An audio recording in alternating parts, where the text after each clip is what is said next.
কাচের গ্লাসের মধ্যে পোলাপান হলুদের গুঁড়া মিশিয়ে কি এক নতুন করে ট্রেন্ড শুরু করেছে, জানিয়ে সারা দেশে চলছে তুলকালাম কাণ্ড। জানা গেছে নাসিম নামের এক যুবক টিকটকে এমন ভিডিও দেখে বাসায় তৈরি করতে গিয়ে গ্লাসের মধ্যে পুরো হলুদের বয়ম ঢেলে দিয়েছে।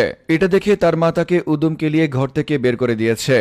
এদিকে সিরাজগঞ্জের সাদিয়া নামের এক মেয়ে হলুদের বদলে মরিচের গুঁড়ো দিয়ে ভিডিও বানিয়ে সেই গ্লাস টেবিলের উপর রেখে চলে যায়। দুর্ভাগ্যবশত সেদিন তার বাসায় ঘটক এসেছিল তার বিয়ের প্রস্তাব নিয়ে, কিন্তু তার মা শরবত ভেবে মরিচের গুঁড়ো মেশানো সেই কাচের গ্লাসের পানিটি ঘটককে খেতে দিয়েছিল।